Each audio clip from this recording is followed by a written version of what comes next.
otak ini dia bekerja berdasarkan input yang diterima.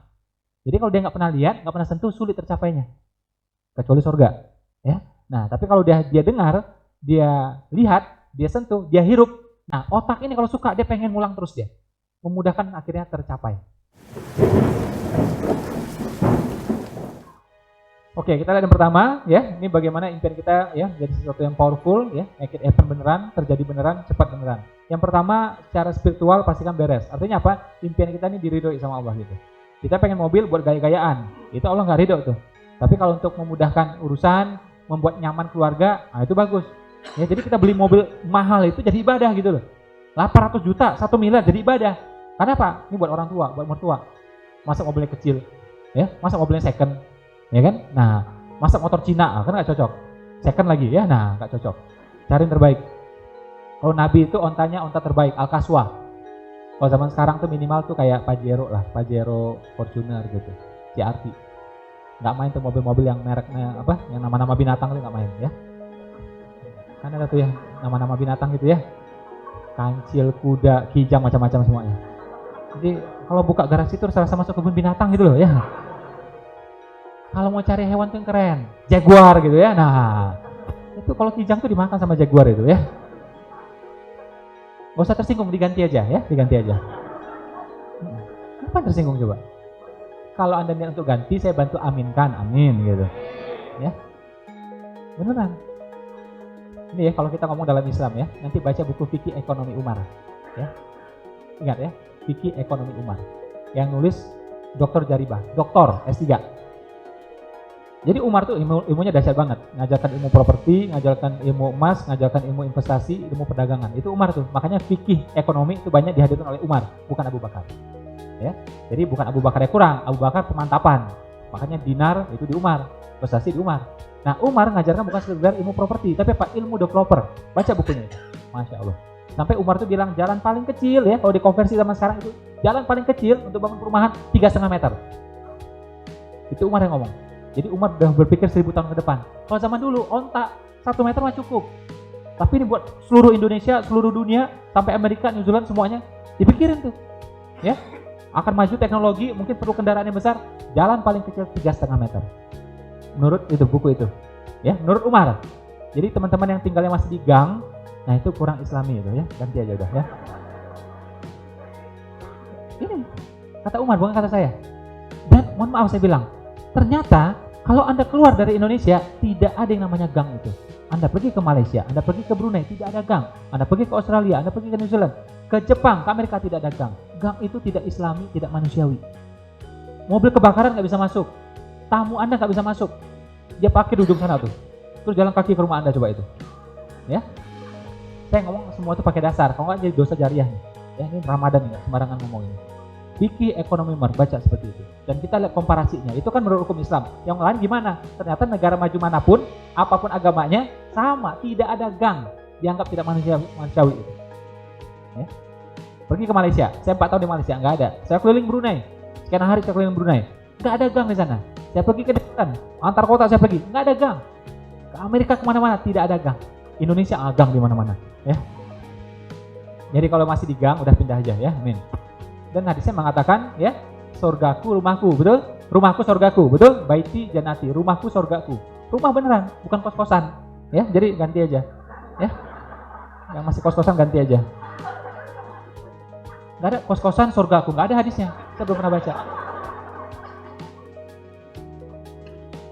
Nah, ini hebatnya orang Indonesia, walaupun miskin tapi bahagia gitu loh ya. Nah,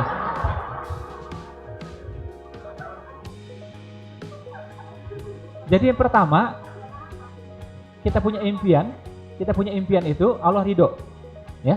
Kalau enggak bahaya. Pengen apa? Mau saing sama tetangga, biar kelihatan keren, itu Allah enggak ridho. Apapun mobil Anda, Allah udah dilaknat sama Allah itu, ya.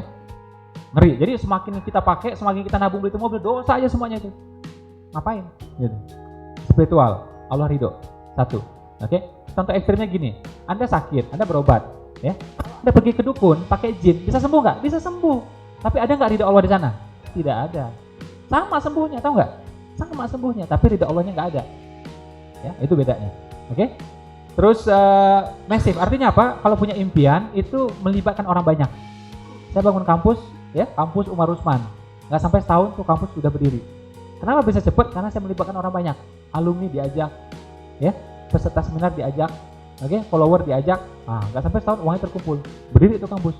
Sekarang hampir 5 tahun umurnya. Kampus Umar Usman. Kuliah setahun jadi pengusaha. Ternyata janjinya bohong. Belum setahun udah jadi pengusaha. Ya, kan bohong itu, ya, nggak benar itu, ya. Janjinya setahun, ternyata belum setahun udah terjadi, ya. Nah, massive ya, libatkan orang banyak. Bisnis juga sama.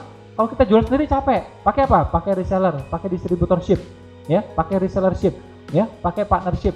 Oke, license kan, franchise kan. Melibatkan orang banyak. Cepet jadinya. Makanya beda ya. Zaman sekarang coba lihat. Ada yang kita lihat di koran di mana-mana, bahkan teman kita juga usia 20-an, cabangnya bisa puluhan. Betul? Orang zaman dulu nggak ngerti ilmu kayak ginian. Apa-apa tuh kerjaan sendiri semuanya. Buka cabang suruh anaknya, buka cabang suruh istrinya. Ya, jadi terbatas semua kemampuannya. Zaman sekarang nggak seperti itu. Ya, makanya mohon maaf rambutnya udah putih baru kaya. Ya, zaman sekarang kita lihat usia 20-an, 30-an banyak yang cabangnya tersebar di mana-mana. Nah, karena apa? Caranya itu massive, melibatkan orang banyak.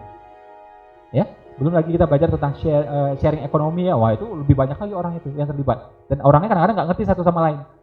Kayak Gojek itu kan marketplace sebenarnya. Ya, nggak ngerti sesama Gojek karena nggak tahu. Ya, kita yang beli pun juga nggak ngerti kita. Pas ada yang dekat kita ambil gitu. Ya, nah itu namanya melibatkan orang banyak. Gojek valuasinya sekarang lebih tinggi, lebih besar daripada Garuda. Anda bayangkan, lebih berharga daripada Garuda. Garuda udah pemain senior. Ini anak bawang, anak kemarin sore, ya, masih netes-netes ingusnya. Tapi valuasinya lebih besar daripada Garuda. Ya, ini menurut saya bagaimanapun sebuah pencapaian. Ya, inspirasi bagi kita. Oke, massive, libatkan orang banyak. Kemudian apa? Sensitif. Ini penting banget. Apa artinya itu? Sensitif itu 4 panca indera bisa merasakan minimal 4. Jadi Anda lihat, Anda dengar, Anda sentuh, ya Anda hirup. Jadi mobil baru, Anda hirup tuh aromanya. Nggak bisa lihat poster. Nggak bisa lihat poster. Jadi saran saya Anda hirup beneran. Langkah terbaik adalah Pak Anda sewa. Sewa the best. Anda pengen mobil itu, sewa mobil itu. Ya, pengen rumah itu, sewa rumah itu. Ini tim saya bikin kayak gitu gila-gilaan tuh. Pengen rumahnya dekat saya gitu. Ya. Nggak punya uang. Uang gaji 2 juta, 3 juta waktu itu. Ya, tapi ngotot akhirnya sewa dekat saya. Itu ya yang sewa sekarang punya rumah beneran.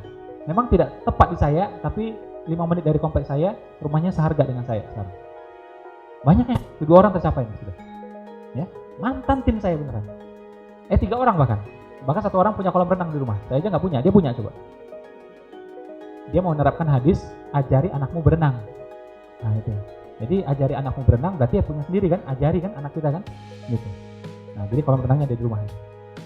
Jadi kalau yang istri-istri gitu ya mau berenang, sulit kan di tempat umum kan, nah minta suaminya itu terapkan hadis ini, ya. Nah minta kolam di rumah, ya.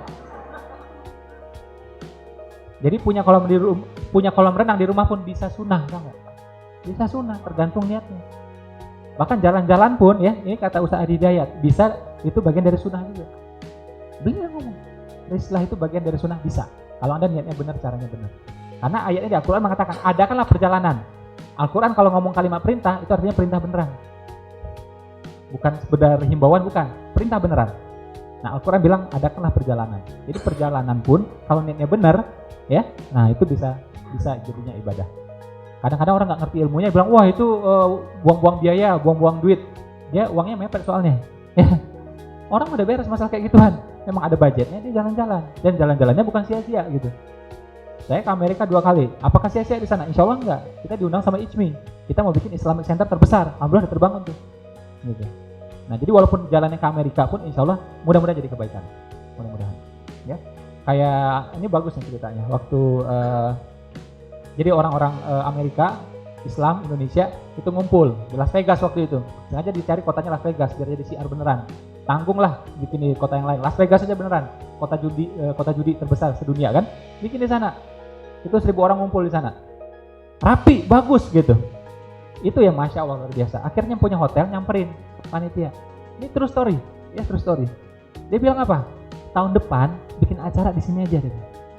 Kenapa? Kita kan bingung ya. Dia bilang kalau yang lain bikin acara di Las Vegas ini, udah ratusan orang atau 1.000 kayak gini, itu pasti ada yang berantem. Pasti ada yang mabok. Ya enggak? Lah ini muslim semua, mana mungkin berantem, mana mungkin mabok deh. Ya kan tenang, semua bubaran juga tenang semuanya. Sampai seperti itu coba. Ya, jadi ikon saya itu jadi syiar bagi yang lain. Ya, jadi sensitif ini libatkan 4 panca indera. Anda lihat, Anda sentuh, ya, Anda dengar, Anda hirup. Rumah, mobil, apapun itu. Ya.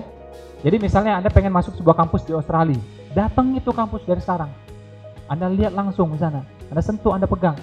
Anda mau kuliah di Madinah, mau hafiz di Madinah, datang itu Madinahnya tuh. Lihat kampusnya seperti apa. Beda kalau Anda cuma lihat poster doang atau cuma dengan kata orang. Beda. Karena otak ini dia bekerja berdasarkan input yang diterima. Jadi kalau dia nggak pernah lihat, nggak pernah sentuh, sulit tercapainya. Kecuali surga, ya. Nah, tapi kalau dia dengar, dia lihat, dia sentuh, dia hirup. Nah, otak ini kalau suka dia pengen ngulang terus dia. Memudahkan akhirnya tercapai. Itu cara kerja otak. Jadi otak ini apa yang enak dia pengen ngulang. Contoh, Anda makan sesuatu yang enak, pasti pengen ngulang. 2 minggu lagi, ngulang lagi, kan gitu. Bulan depan, ngulang lagi, gitu. Traveling enak, pasti pengen ngulang lagi. Sebelumnya Lombok, mungkin ganti berikutnya Ternate. Pokoknya traveling enak, pasti pengen ngulang. Ya. Nah, kalau nggak enak dia nggak mau ngulang, itu otak kayak gitu tuh. Nah, sama juga kalau Anda sewa, Anda rasain tuh, enak nggak? Kalau enak, otak pengen ngulang. Insya Allah nanti bisa kebeli beneran. Ya, jadi sewa saran saya. Ini langkah pertama, dan Allah itu nanti kita lihat ya langkah berikutnya. Ada lagi yang berikut namanya itu progresif. Progresif itu artinya bertahap. Jadi gini, mohon maaf, kalau misalnya sekarang Anda pakai motor, tinggal di kos-kosan, terus Anda target, mercy. Itu otak bawah sadar ngetawain. Gitu tuh. Ya. Bener nggak? Iya. Anda tinggal di kos-kosan, pakai motor Cina second lagi, belum lunas lagi coba. Ya. Taruh posternya mercy. Otak bawah sadar tuh pasti ngetawain dia. Tapi kan masih mau bilang, impian masih besar. Boleh besar, tapi mencapainya progresif, bertahap. Kalau secara motor, mungkin naik dulu. Xenia, second, nggak apa-apa. Itu dulu tuh. Karena kan dari motor soalnya. Ya kan? Nah, nanti sudah punya Xenia, second, naik lagi. Avanza baru, it's okay. Terus naik lagi ntar. Terusnya. Ya, jadi impian boleh besar, mencapainya bertahap. Anda sekarang mohon maaf, misalnya cuma staf biasa di sebuah kantor. Atau misalnya seorang office boy di sebuah kantor. Boleh, silahkan. Pengen jadi direktur, silahkan. Tapi bertahap. Ya, salah satu orang yang mendirikan Dompet Duafa, lembaga terbesar saat ini, ya, itu dari office boy. Ya, beliau udah almarhum, ya, tapi kemudian menjadi vice president di sebuah bank besar, ya, Citibank, nggak main-main. Vice president di Citibank, awalnya dari office boy. Impian boleh besar, mencapainya bertahap. Ya, nah, sekarang office boy, target apa? Tahun depan jadi staff, 2 tahun lagi supervisor, kan gitu. 4 tahun lagi manager, gitu ya. Nah, bertahap. Jangan jadi office boy sekarang target direktur, diusir, ya. Diusir, ya. Jadi itu cara kerja otak. Makanya Nabi juga kayak gitu. Islam awalnya di mana? Mekah, Madinah. Mekah nggak bisa ke Madinah. Setelah itu balik lagi ke Mekah. Ya, kemudian apa? Ke Taif. Itu aja dulu. Nggak berpikir kita kirim orang ke Tiongkok, nggak kayak gitu. Habis tim jadinya. Udah mantap ini baru bertahap lagi masuk Timur Tengah semua ini sampai ke Persia, ya, masuk lagi ke Mesir, negeri-negeri sekitarnya, Yaman dan semuanya. Setelah ini berhasil naik lagi ke atas lagi, ya, terus ke samping lagi. Begitu di zamannya Utsman baru besar-besaran ke Tiongkok. Itu zamannya Utsman, ya. Afrika itu zamannya Umar. Jadi ada tahapan semuanya. Jadi Nabi impiannya besar, mencapainya bertahap. Anda bayangkan sahabat waktu itu jumlahnya terbatas, cuma ribuan orang, dikirimin ke semuanya. Ya berceceran di tengah jalan. Ya, berceceran pada hilang semuanya gitu. Ya, lost kontak semuanya gitu. Ya, impian boleh besar dan harus besar, mencapainya bertahap. Itu namanya progresif. Yang terakhir adalah namanya proaktif. Namanya apa? Ini penting banget, paling penting. Namanya apa? Namanya apa? Kurang kenceng. Namanya apa? Jadi ini sebenarnya salah satu kaidah fikih ya. Sebuah kebaikan kalau belum bisa dilakukan semuanya, jangan ditinggalkan semuanya. Lakukan apa yang bisa. Contoh, Anda mau buka restoran, ya sudah buka. Belum ada uangnya masih po. Oke, buka warung. Gitu. Apa yang bisa? Beneran masih po, uangnya nggak ada. Ya sudah, buka counter 1x2 meter. Lakukan apa yang bisa. Nggak bisa juga, ya sudah, jual makanan online. Ya kan? Anda bisa bikin gado-gado, jual online. Ya, atau apa? Titip makanan Anda di restoran orang lain, di rumah makan orang lain. Betul? Jadi lakukan apa yang bisa. Jangan buka restoran. Oh, ternyata sewanya 40 juta, Pak. Ya, tahun 40 juta. Belum lagi kokinya, Pak. Berapa? Ya, stafnya berapa? Oh, listrik, air udah. Akhirnya udah tidur aja di rumah, tidur terus gitu. Lakukan apa yang bisa. Ya, sama nih kalau muslim ditanya, pengen umroh nggak? Pengen. Terus udah ngapain aja? Bengong semuanya. Kalau Anda pengen umroh, saran saya, ya, mau umroh nggak? Siapa yang pengen umroh berkali-kali? Memberangkatkan keluarganya berkali-kali?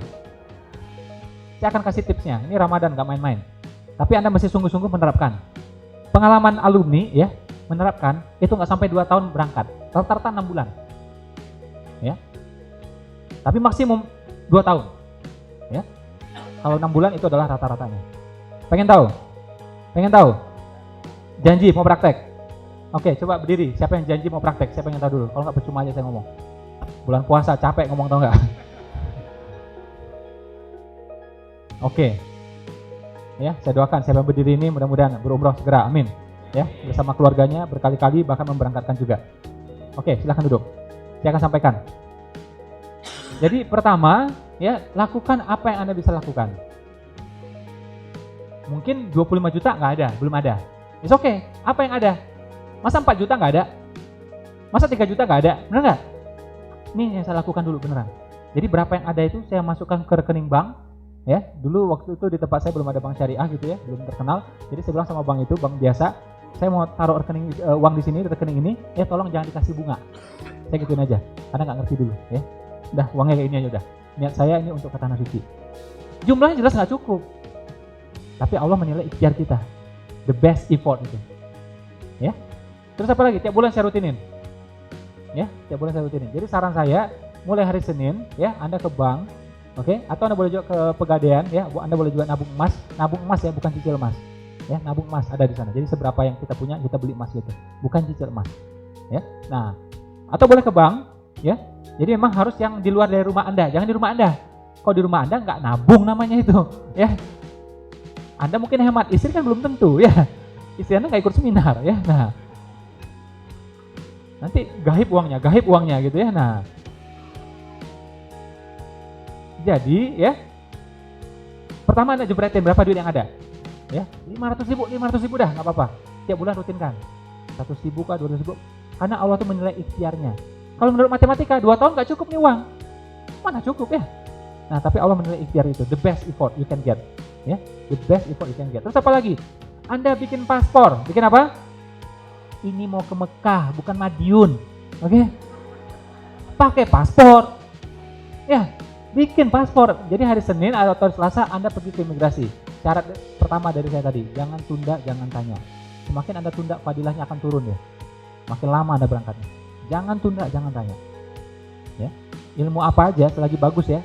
Begitu tahu langsung praktek. Anda tunda 1 hari, efeknya bisa ketunda 1 minggu, 1 bulan, bahkan 1 tahun. Jangan tunda saya. Ya, hari Senin atau Selasa Anda bikin paspor. Ya, nggak ada uang juga, Anda ambil formulirnya. Tahu saya sekarang paspor murah kok, cuma 300 ribu bisa. Ya. Nah, bikin paspor bagi yang belum punya paspor. Terus apa lagi? Anda ikut manasik. Manasik gratis kok. Paling bayar cuma 20 ribu, betul? Atau Anda ikut ke TK gratis itu. Ya, nah. Nanti Anda muter-muter tuh sama anak kecil itu, ya. Jadi maksudnya apa? Lakukan apa yang bisa Anda lakukan. Itu namanya proaktif. Jadi 25 juta belum bisa, apa yang bisa? Ini nggak ada, apa yang ada? Gitu loh. Ya 2 juta ya udah 2 juta cicil tiap bulan ya. Terus Anda manasik, terus Anda bikin paspor. Terus apa lagi yang saya lakukan dulu? Ya, saya beli buku panduannya. Saya baca beneran itu. Selesai 1 saya beli lagi. Selesai 1 saya beli lagi gitu. Terus apa? Saya panggil ustadz ke rumah. Saya latihan tuh pakai ihram beneran itu. Ya. Jadi jangankan Allah ya, tetangga aja tahu Ipo ini serius sudah ini. Ya, jangankan Allah, tetangga aja udah tahu nih. Ini Ipo ini udah kebelet, udah gila-gila nih. Ya. Sampai pakai ihram di rumah, panggil ustadz juga, beli bukunya coba, ya. Jadi tetangga saya tahu, Sarpam juga tahu udah itu. Udah kebelet bener-bener nih udah itu. Ya, nah Allah kan menilai nih, oh ini orang serius nih, nggak bercanda nih. Udah berangkat. Gitu. Ya, jadi bukan soal uang, adalah aneh kalau Allah menilai cuma uang doang, nggak fair. Uang kita terbatas kan gitu. Dan memang keajaiban terjadi, banyak yang miskin bisa berangkat, betul nggak? Ada orang kaya nggak berangkat, gitu. Karena Allah menilai effortnya itu, ikhtiarnya itu. Ya, jadi nggak ada yang jauh, Mekah dekat, ya, punya rumah bisa, punya mobil bisa, apa aja insya Allah bisa, ya. Apalagi kalau misalnya Anda pengen menyenangkan orang tua, bawa orang tua, wah itu lebih cepat lagi sudah. Nih ibu-ibu nih, mbak-mbak suka belanja, suka beli tas, merek tas apa aja? Kate Spade ya, naik Lacoste, apa lagi? Naik lagi ya, Louis Vuitton, naik lagi Chanel ya, macam-macam. Katakanlah Anda beli Kate Spade harganya berapa? Katakanlah 3 juta. Anda pergi ke mall beli Kate Spade 3 juta, itu uang akan habis gitu aja. Nah ternyata ada paketnya ya, ada program untuk cashback. Jadi uang itu bisa kembali ternyata. Mau saya kasih tahu? Anda beli tasnya itu 2. Satu buat Anda, satu buat orang tua. Kalau Anda berbakti pada orang tua, dibalas nggak kira-kira? Uangnya balik. Tapi kalau Anda beli satu, uangnya nggak balik. Oke? Anda pergi ke Lombok, habis berapa? 2 juta. Habis uangnya gitu aja tuh. Pengen nggak uangnya balik? Gimana caranya biar balik? Ajak orang tuanya, ajak mertuanya. Nah, habis mungkin 5 juta, tapi duitnya balik. Nah, gitu caranya. Jadi kalau ngerti ilmu uang, uang tuh akan balik terus dia. Dan menariknya apa? Dia tuh balik ngajak teman-temannya. Gitu. Ngajak teman-temannya. Kalau nggak ngerti ilmunya, habis lagi. Cari lagi capek-capek. Habis lagi. Karena nggak ngerti ilmunya. Kalau ngerti ilmunya, uang itu akan balik dan balik ngajak teman-temannya. Ya.